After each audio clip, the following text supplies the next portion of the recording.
Hey, welcome to PNW Enduro. Out here today on my KTM 250 XCF. We're into winter now. The trails are pretty wet and slick. You've probably heard a lot of talk, a lot of videos on YouTube about KTM going bankrupt.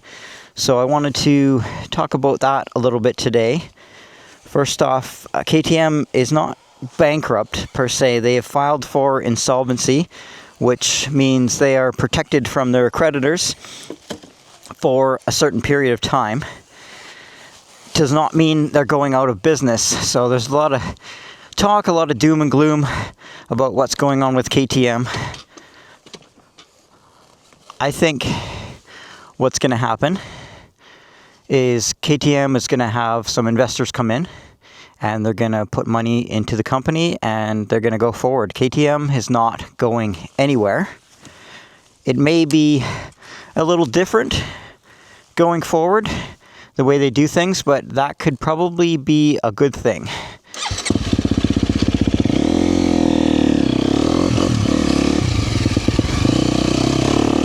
So what got KTM into this financial situation in the first place? Well, part of that is buying up too many companies.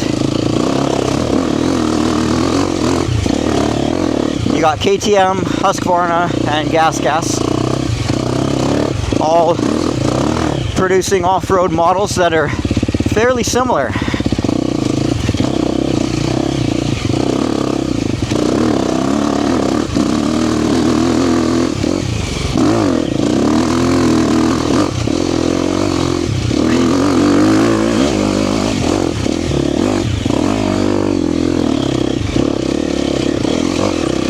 Now during COVID that worked out well for them because there was a huge demand for bikes and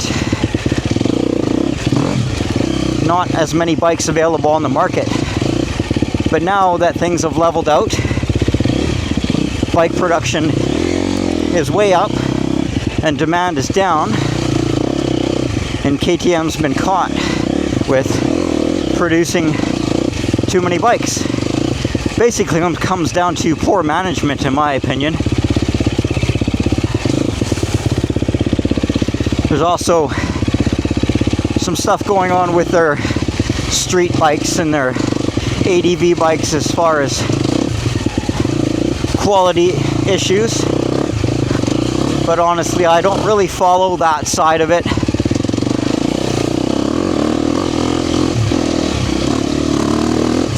But it is a factor with them losing money for sure.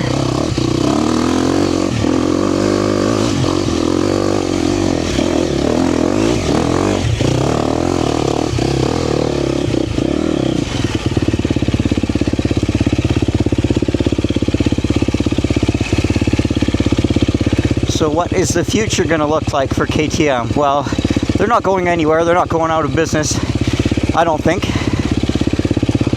It is possible they may drop one of the brands, GasGas or Husky. Seems like maybe GasGas would be the one. I wouldn't like to see Husky go because I'm just partial to that brand. I really like my TE 300.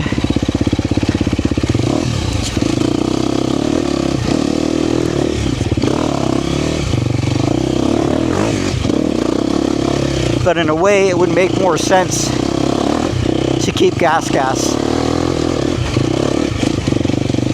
KTM and Husky are pretty similar as far as components on them and price wise, where GasGas, a little bit cheaper option for people.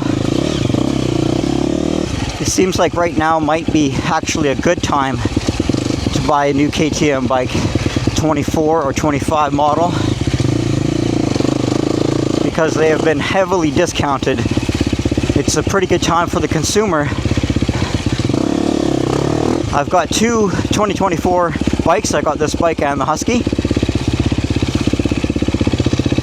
And a lot of people around here are on 2024 bikes because the pricing has been so good.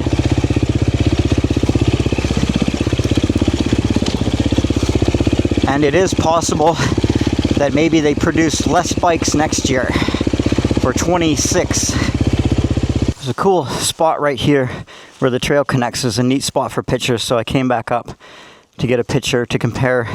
This is the end of 2024. I actually rode this trail January 1st, so it's almost the exact year since I rode this trail and took that really cool picture. So I'll head back down, see if I can do this switchback properly. There's a tight one coming up.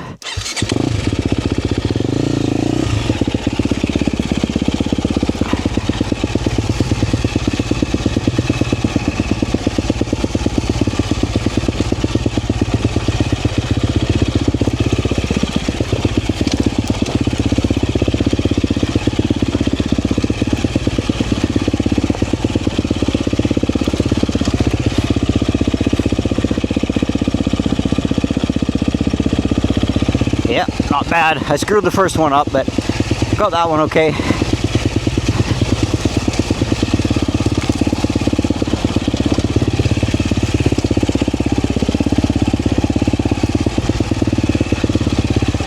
So as far as the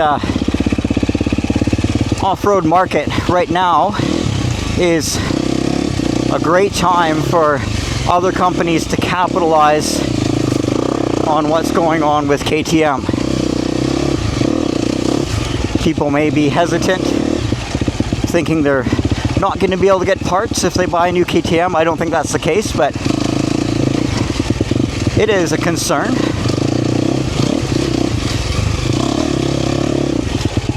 So some other companies may be able to boost their sales.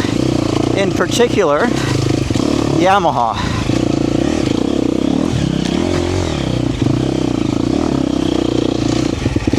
I'm sure you've seen Cody Webb signing with Yamaha, riding a YZ250X. All sorts of speculation about Yamaha coming out with the 300 model. Electric start, maybe. Hydraulic clutch, that would be nice. If it's going to happen, now would be the time to do it, and they would sell a lot.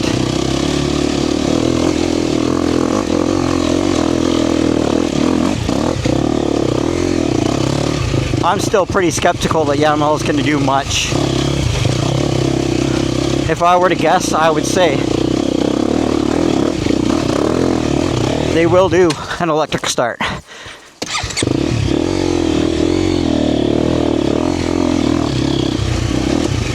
I don't think we'll see a 300 Yamaha two-stroke. I hope I'm wrong.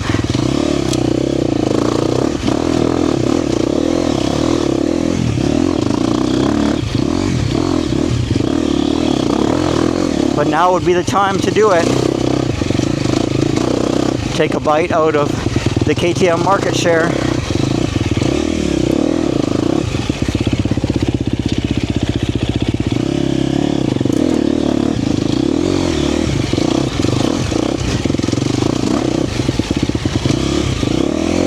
You've probably seen all the hype on the Fantic. It's a really interesting bike.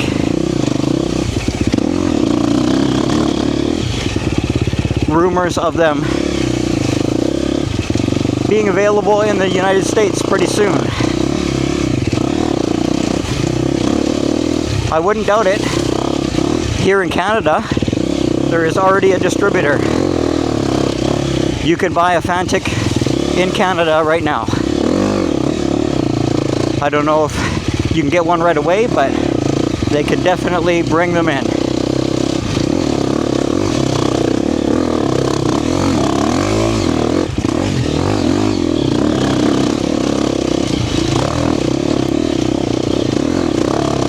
Be interesting to see how good that bike is. It is the Yamaha chassis, which a lot of people love. Personally, I'm not really a big fan of it, but I understand a lot of people are.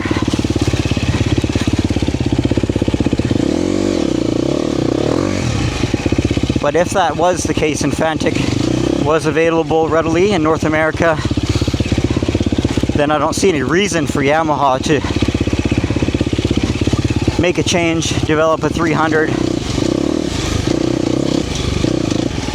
I don't think a company is gonna redevelop a bike just because one sponsored rider could use electric start and things like that. It's got to make sense for them financially and selling more bikes. But it could be the Yamaha is realizing how big the off-road market is and time to step up. I hope so. But back to KTM, I wouldn't really be worried if you're looking at buying a bike. I wouldn't shy away from KTM right now.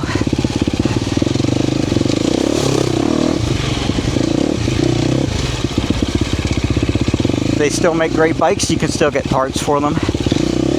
Another thing I wanted to talk about is the promo video KTM came out with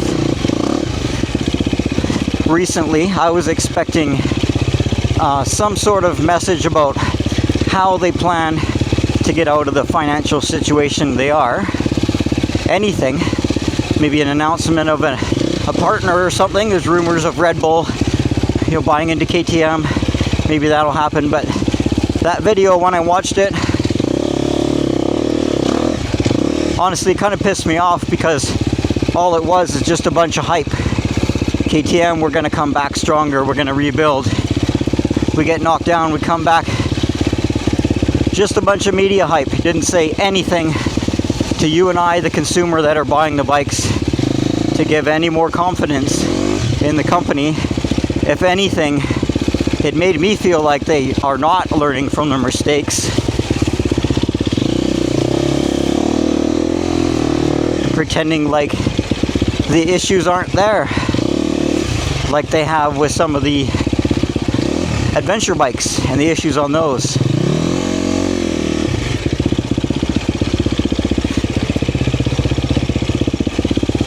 So hopefully in the next few months we're going to hear more about the direction of KTM and what it's going to look like going forward.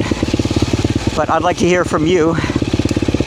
What is your feeling on KTM right now, where they're at, where they're going? Would you shy away from buying one now? Are you looking to switch to a different brand? Are you stoked on a new Yamaha maybe? Let me know in the comments what you think.